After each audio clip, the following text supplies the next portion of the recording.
Bonjour à vous et bienvenue dans le 193e épisode de votre podcast Le Buller, le podcast qui va vous donner envie de lire de la bande dessinée. Le Buller vous propose toutes les 2 semaines de retrouver en une vingtaine de minutes 7 albums de bande dessinée qui viennent de sortir en librairie et que je prendrai le soin de vous présenter. Dans une première partie, je vous parlerai de mon gros coup de cœur du moment et dans la seconde, je reviendrai sur 6 autres albums qui ont retenu mon attention et sur lesquels vous pouvez aussi vous précipiter. Au sommaire de ce nouvel épisode, je commencerai par vous parler en détail de Sibylline, chronique d'une escort girl, un album captivant sur un sujet complexe, traité ici avec intelligence, un album signé Sixtine Dano, paru aux éditions Glénat. Dans l'ordre, la seconde partie sera consacrée aux 6 albums suivants, Carcoma, un titre qui se déroule en mer, signé par le talentueux Andrés Garrido et publié aux éditions Dupuis. Je parlerai ensuite de la sortie du Secret de Miss Green, album passionnant que l'on doit au scénario de Nicolas Antona, au dessin de Nina Jacquemin, paru aux éditions Le Lombard. J'aborderai ensuite la sortie du 2e et dernier volet de Quand la nuit tombe, un volet consacré à Mylène, pour un album que l'on doit au scénario de Marion Achard, au dessin de Tony Galmès, et c'est publié aux éditions Delcourt. Il sera temps ensuite de vous parler d'On ne fait pas de feu sous un arbre en fleurs, le 3e tome des aventures du commissaire Kwame, série que l'on doit au scénario de Marguerite Aboué, au dessin de Donatien Marie, et c'est publié aux éditions Gallimard. Je vous présenterai aussi la sortie de l'album Le Maître de California Hill, un titre qui parle de la rencontre de 2 fortes personnalités pour un album signé Laurent-Frédéric Bollet au scénario, Georges Van Lintout au dessin, et c'est publié aux éditions de la Boîte à Bulles. Enfin, je terminerai par la réédition en intégrale de la série Streamliner que l'on doit à Fan, une série qui nous entraîne dans le désert pour des courses de voitures et de motos acharnées, un titre publié aux éditions Rue de Sèvres, 6 albums qui, comme vous l'aurez compris, sont des titres de grande qualité que j'ai adoré découvrir. Voilà pour le sommaire de cet épisode copieux, un épisode que vous pouvez prolonger sur Instagram en découvrant en images ces différents titres, mais vous en découvrirez bien d'autres encore qui ne seront pas présentés ici. Sachez que si vous m'écoutez depuis Spotify, vous pouvez vous précipiter sur l'application pour vous abonner si ce n'est pas déjà fait, mais aussi voter pour votre album préféré parmi les 7 présentés ici. Il me reste à vous souhaiter une très bonne écoute, de belles découvertes et je l'espère aussi, de très bonnes futures lectures.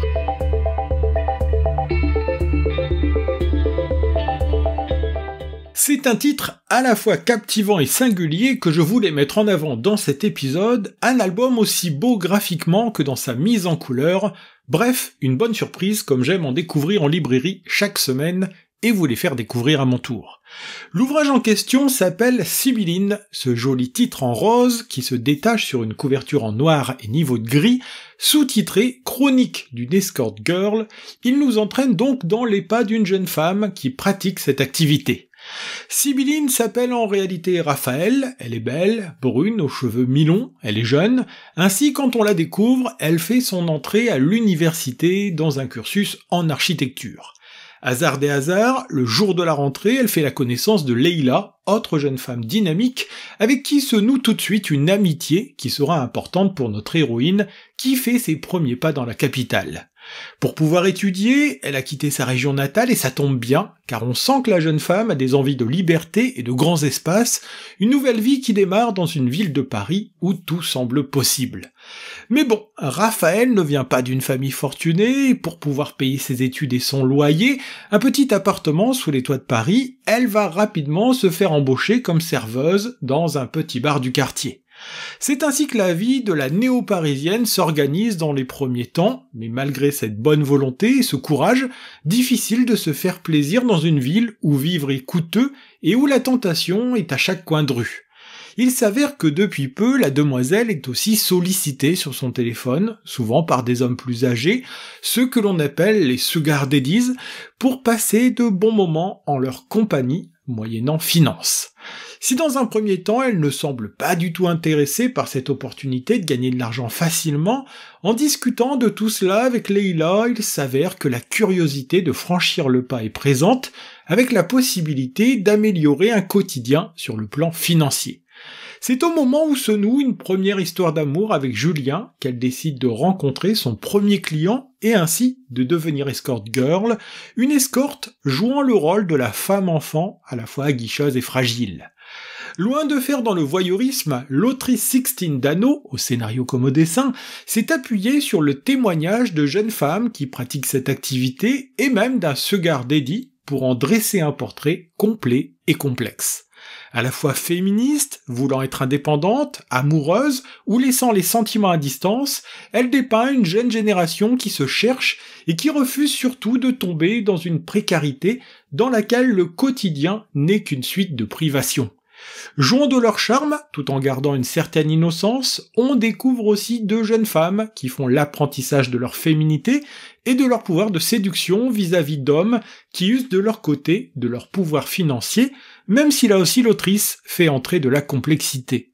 Jamais moralisateur ou ne sombrant pas dans le jugement à l'emporte-pièce, ce roman graphique nous fait suivre les pas de cette jeune femme entre moments intimes en famille, stage d'architecture à Barcelone et rencontre avec les clients en tant qu'escorte. Côté dessin, c'est un trait fin et gracieux qui accompagne le regard du lecteur durant les 264 pages de cet album, un trait qui s'est allé à l'essentiel, un minimalisme très élégant qui donne une vraie identité à cette bande dessinée. Alliant l'encre et le fusain dans un très beau noir et blanc qui symbolise tellement bien l'histoire qui est racontée ici, nous avons au final un objet qui vaut autant pour l'histoire qui est racontée que par la façon dont elle le fait.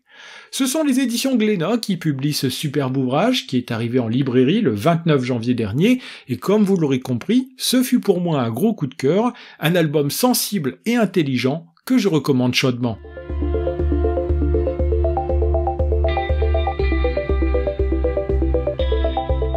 Deuxième partie de ce podcast dans laquelle je vous propose de découvrir plus brièvement 6 albums sortis ces dernières semaines en librairie.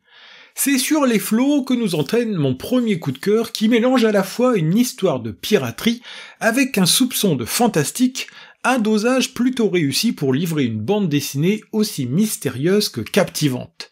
L'album en question s'appelle Carcoma, nom que porte le bateau sur lequel se déroule l'intrigue, un album que l'on doit à un jeune auteur espagnol que l'on avait déjà croisé avec la série Love, Love, Love, un certain Andrés Garrido. Ici, il signe dessin et scénario et nous entraîne dans un huis clos qui se déroule sur une grosse frégate qui sillonne les mers sans trop savoir où elle va, avec comme objectif de ne plus jamais accoster à un port. D'ailleurs, parler de piraterie n'est pas ici tout à fait exact, car les membres d'équipage présents sur le navire semblent bien incapables de s'emparer de la cargaison d'un autre bateau, tant tout le monde semble lassé et épuisé à bord. Il faut dire que l'on découvre au fur et à mesure de la lecture que leur présence au sein de la Carcoma tient plus au fait de s'éloigner de la terre ferme plutôt qu'une véritable passion pour la mer. Chacun et chacune avait quelque chose à fuir, et c'est comme cela que les différents personnages se sont retrouvés coincés sur le même navire, condamnés à une vie d'errance avec comme seul horizon une mer à perte de vue. Celle que l'on retrouve sur la couverture, qui porte dans ses bras ce qui ressemble vaguement à un enfant, s'appelle Sépia, plutôt mutique et portée sur la bouteille, on croit deviner que c'est la perte d'un enfant qui l'a amené à rejoindre l'équipage. Ivrogne aussi, le capitaine a dans sa cabine un portrait géant d'une femme dont on ne saura jamais qui elle est vraiment, mais dont on devine tout l'attachement qu'il portait envers elle. Cette errance qui doit durer jusqu'à la mort va s'en trouver bouleversée par l'arrivée sur le bateau d'une drôle de créature venue des flots que Sépia va recueillir et élever au sein, une créature dotée de drôles de pouvoirs qui va changer les comportements sur le navire, à commencer par celui du capitaine. Avec un trait qui ondule, tels les flots de la mer qui transportent ce bateau, Andrés Garrido nous entraîne à bord du Carcoma et met en place une ambiance inquiétante que finissent d'accentuer les couleurs sombres de cet album. S'éloignant des histoires de pirates traditionnelles et offrant ici une métaphore de ce que l'on peut ressentir sur la terre ferme, l'auteur espagnol livre un album qui a du caractère et une atmosphère très marquée, un projet qu'il avait nourri durant le confinement du Covid-19. Ce sont les éditions Dupuis qui éditent cet album original et intéressant à lire, un titre sorti le 7 février dernier que j'ai pris grand plaisir à découvrir et que je recommande chaudement. Partons maintenant aux États-Unis, à une époque où la ségrégation raciale est encore la règle au quotidien pour une population noire que l'on a déclassée et que l'on humilie en permanence, comme on le découvre dès les premières pages. Dans cette Amérique du début du XXe siècle, une famille a décidé de cacher cette ascendance de couleur contre l'avis de la grand-mère, la famille Greener qui s'apprête à modifier son nom de famille pour s'appeler d'Acosta Green. Même si la jeune et jolie Belle a le teint légèrement cuivré, la branche maternelle venant d'Europe, du Portugal pour être plus précis, cela permet de justifier ce teint plus hâlé qui pourrait trahir un père noir de peau. Voilà en résumé le secret de Miss Green, titre de l'album en question, un secret que cette jeune femme au caractère de fonceuse va garder toute sa vie enfoui en elle, avec la peur que celui-ci soit un jour découvert. Si l'histoire de Belle d'Acosta Green nous est connue, c'est surtout grâce à son tempérament et son extrême habileté en affaires, doublée d'une connaissance des arts qui va lui permettre d'occuper une place importante auprès d'un des hommes les plus puissants des États-Unis. C'est en travaillant dans une bibliothèque que la jeune femme va se faire remarquer et qu'elle va gravir un à un les échelons de la réussite sociale jusqu'à la faire devenir la directrice de la Morgan Library and Museum après avoir travaillé pour le magnat des affaires J.P. Morgan. L'album nous raconte donc cette réussite professionnelle qui n'a pu voir le jour que grâce à la volonté familiale de taire des origines qui leur aurait valu un déclassement dans une Amérique encore fortement marquée par la séparation entre les blancs et les noirs. Le scénario de Nicolas Antona permet de remettre en lumière cette femme au destin exceptionnel, une femme dont les histoires d'amour, charnelles ou platoniques, sont aussi évoquées dans les 152 pages de cet album. Au dessin, nous retrouvons le trait gracieux et délicat de Nina Jacquemin, une artiste qui sait magnifier tout ce qu'elle touche avec ses personnages longilignes et cette capacité qu'elle a d'aller capter l'émotion de ses personnages grâce à son cadrage. Nous immergeant dans le New York du début du siècle dernier de la plus belle des façons, elle permet de faire revivre une époque et une femme dont j'ai découvert le destin grâce à cette bande dessinée.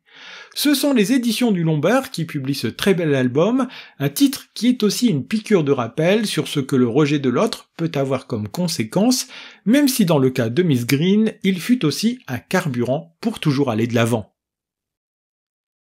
Après avoir découvert le destin de Lizou l'an dernier, le duo Marion Achard au scénario et Tony Galmès au dessin nous propose de découvrir celui de sa sœur Mylène dans un second volume prévu qui a trouvé le chemin des librairies le 29 janvier dernier. Avec Quand la nuit tombe, les deux auteurs nous proposent une plongée en compagnie de deux sœurs qui ont vu leur destin basculer durant la Seconde Guerre mondiale, permettant avec ces deux titres de faire perdurer leur mémoire pour l'éternité.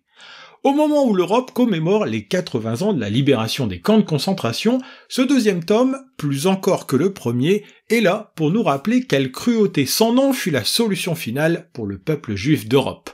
Cette atrocité est d'autant plus cruelle que Lizou, comme Mylène, ne sont encore que des enfants quand leur vie, ainsi que celle de toute la famille, bascule en cette année 1944 alors que parents et enfants sont réfugiés du côté de Grenoble. Mylène a 99 ans quand on la découvre dès la première page de cet émouvant album. Elle est la grand-tante de la scénariste Marion Achard. Cette dernière est venue l'interroger sur ce qu'elle a connu et traversé entre le jour de son arrestation durant l'hiver 44 et sa libération en avril 45. Le moins que l'on puisse dire, c'est que les pages qui suivent sont d'une très forte intensité. Difficile de retenir ses larmes devant les atrocités qu'a connues Mylène durant sa captivité, les privations de tout, à commencer par son humanité. Du camp d'Auschwitz-Birkenau jusqu'à celui de Bergen-Belsen, on souffre avec Mylène et ses camarades d'infortune, dont nombreuses ne reviendront jamais des camps de la mort. Le froid, la faim, la cruauté des Allemands ou des prisonnières à qui l'on a donné un peu de pouvoir, l'album met en lumière cette période sombre de l'humanité dont il est important que se transmette la mémoire au moment où les derniers rescapés sont en train de s'éteindre. Avec ce trait délicat et des couleurs douces pour contrebalancer la cruauté des situations, Tony Galmès propose une mise en dessin de cette histoire qui permet de se replonger dans le récit de Mylène Veil avec force et précision. Alors oui, l'album est dur, plus encore que le premier tome, mais il est plus que jamais nécessaire de le lire tant il permet d'incarner, grâce au personnage de Lizou, et maintenant de Mylène, ce que fut l'horreur de la Shoah. Passionnant et incontournable, ce second volet, qui n'est pas à proprement parler une suite, est édité chez Delcourt et vous aurez compris qu'en ces temps un peu troublés, une telle lecture ne fait pas de mal, histoire de se rappeler jusqu'où peut aller la cruauté des hommes. C'est entre la capitale de la Côte d'Ivoire, Abidjan, et la cité de la bande dessinée, Angoulême, que nous entraîne l'album suivant, le 3e tome des aventures du commissaire Kwame, un titre qui se veut plus grave et surtout la première histoire à suivre. Depuis le premier tome, j'ai de l'affection pour cette série qui a été récompensée par le prix Polar SNCF en 2019 et dont la qualité ne faiblit pas, bien au contraire, d'un tome à l'autre. Il faut dire que le duo Marguerite Aboué au scénario et Donatien Marie au dessin prend le temps pour proposer chaque tome un rythme qui crée un peu d'attente, mais surtout du plaisir une fois que l'on a le nouveau venu entre les mains. Je le disais d'entrée, la tonalité de ce 3e opus, baptisé « On ne fait pas de feu sous un arbre en fleurs », se veut beaucoup plus grave et l'histoire plus profonde, puisqu'elle aborde de nombreuses thématiques, comme celle des filières d'immigration clandestine, ou encore la drogue et ses ravages. Dans le même temps, les personnages gagnent aussi en nuances, à l'image de l'adjoint du commissaire, un certain Arsène, dont on découvre un passé plus torturé qui peut expliquer une certaine brutalité et un certain penchant pour la bouteille. De son côté, toujours aussi inflexible et incorruptible, Marius Kwame, commissaire dont le nom fait trembler les pires malfrats du pays, va devoir mener une enquête qui le touche directement jusque sur le territoire français. Si l'album s'ouvre avec l'évasion d'un détenu de prison en compagnie de 2 de ses gardiens que l'on va retrouver morts, l'histoire s'élargit assez rapidement pour s'intéresser à un réseau beaucoup plus tentaculaire dans lequel va être prise au piège la propre nièce du commissaire, Grâce Divine. Avec ses méthodes musclées, expéditives et parfois peu réglementaires, Kwame va continuer cette enquête sur le sol français du côté d'Angoulême, une enquête passionnante à suivre grâce au scénario captivant d'une Marguerite Aboué qui apporte encore un petit plus à cette série. Avec un dessin qui oscille entre expressivité et caricature, Donatien Marie donne surtout beaucoup de dynamisme à cette série, à l'image du héros toujours pressé qui doit apprendre l'art de la patience dans ce nouveau venu, une qualité qui n'est pas centrale chez lui. Loin des clichés sur l'Afrique, ici c'est même plutôt la police française qui est brocardée. Commissaire Kwame permet de toucher du doigt certains aspects du continent, comme ici les Wanch, ces bidonvilles sordides de la capitale ivoirienne que notre duo de policiers va aller visiter. Ce sont les éditions Gallimard qui éditent cette superbe série que je ne me lasse pas de redécouvrir à chaque fois, un 3e tome qui sera à suivre et au regard de ce qui se passe à la fin de ce tome, il me tarde déjà d'avoir le 4e entre les mains. C'est la rencontre de 2 hommes et leur collaboration qui est au centre de mon coup de cœur suivant, baptisé le maître de California Hill, celle de Leland Stanford avec Edward Muybridge. Si vous me suivez régulièrement, vous vous souvenez peut-être que très récemment je vous parlais d'un titre sorti chez Delcourt et baptisé pour une fraction de seconde, c'est aussi de cette relation que traitait cet album. Mais avec le maître de California Hill, la focale est vraiment mise sur ce duo que rien ne prédestinait à travailler ensemble, un duo que tout oppose dès le début.